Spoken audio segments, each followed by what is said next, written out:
네, 이번 주제는 오윤성 순천향대 경찰행정학과 교수, 하재근 사회문화평론가도 함께 하십니다. 안녕하십니까? 안녕하세요.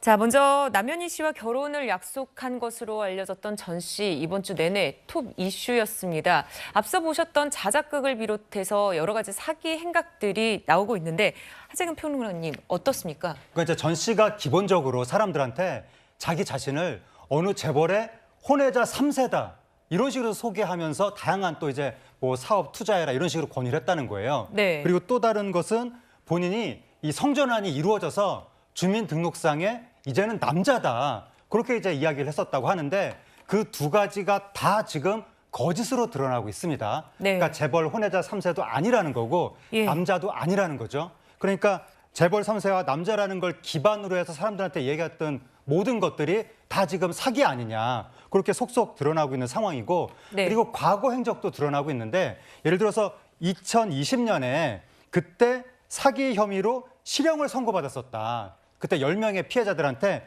3억 원을 편취했다고 합니다. 이런 일들도 드러나고 있고 그리고 최근까지도 나도 피해를 당했다라고 하면서 피해자라고 주장하는 사람들이 계속 등장하고 있고 남현희 씨 가족 중에서도 피해를 당했다는 분이 나타나고 있어서 너무 많은 사례들이 등장하니까 지금 어지러울 지경이거든요. 네. 그래서 지금 경찰이 나서서 이 전 씨의 행적과 피해자들의 존재 여부에 대해서 좀 수사를 해야 되는 그런 상황인 것 같습니다.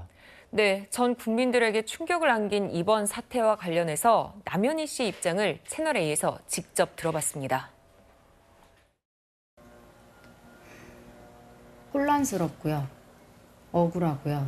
어떻게 한 사람이 이렇게 많은 사람들을 가지고 놀 수 있는지도 이게 일어난 일들이 이게 현실이 맞나 싶기도 하고요. 다 자기가 하자고 해서 주도해가지고 움직인 것들이 거의 다예요. 전부예요. 하나부터 열까지 전부였어요.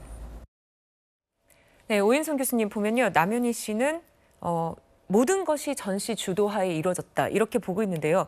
남현희 씨 말이 맞다면 이렇게까지 속을 수가 있나? 이렇게 생각하시는 분들이 많아요. 사실 이제 남현희 씨가 본인이 어떻게 보면 뭐 강력하게 법적 대응을 하겠다라고 얘기를 한 것이 며칠 안 되지 않았습니까? 예, 그렇죠.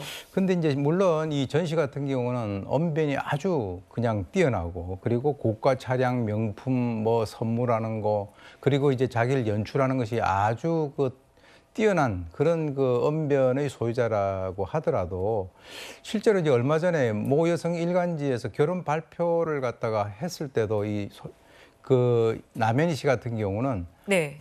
자기가 좀 이렇게 의심스러운 점을 언론기관에서 검증을 해가지고 발표를 해주니까 자기 안심했다 이런 얘기까지도 했었거든요. 예, 그렇죠. 그러니까 이제 그렇다 하더라도 이 상당히 이해하기 힘든 그런 상황인데요. 제가 봤을 때는 이 돈을 빌려주고 한 그런 사람들이 남현희 씨라고 하는 후광 효과를 보고 빌려줬을 거예요. 가능성이 있죠. 네, 그렇습니다. 그래서 이제 원튼 원치 않든 간에 이 전 씨의 사기 과정에서 매우 결정적인 소품의 역할 또는 그 이상의 역할을 갖다가 한 것은 아닌가라고 하는 의심이 강하게 듭니다. 네. 자, 특히 성별 논란이 제기되기도 했던 전 씨, 경찰 수사에서 주민등록상 2로 시작하는 여성으로 확인이 됐습니다. 하지만 남현희 씨는 전 씨가 성전환 수술을 한 남자라고 얘기를 했는데요. 남현희 씨가 또 결혼 이야기가 오가던 중 임신 가능성을 이야기하면서 이런 말까지 전 씨가 했다고 합니다. 들어보시죠. 우리 이 얘기 낳자. 책임질 수 있어. 근데 이 얘기를 낳아야 해. 왜냐하면 내가 파라다이스 이거를 물려받을 건데 그럼 나도 내 자식한테 물려주고 싶어요. 네, 그러니까는 전 씨는 남현희 씨가 임신했다고 믿게 하고 둘 사이의 자녀에게 재벌 그룹을 물려주겠다 이런 얘기까지 한 건데 그렇다면 오윤성 교수님 이건 자신을 더 믿게 만들기 위해서 또 계속 이런 얘기를 했었던 걸까요? 뭐 물론 이제 사기를 치는 사람 입장에서는 뭐 여러 가지 방법을 갖다 사용을 하긴 합니다만 사실 이 피해자인 남현희 씨 같은 경우는 성전환 사실을 이미 인지를 하고 있었고 이 사람도 체육대학을 나와가지고 적어도 뭐 생리체육이라든가 이런 것에 대해서는 아마 배웠을 거라고 저는 생각이 듭니다.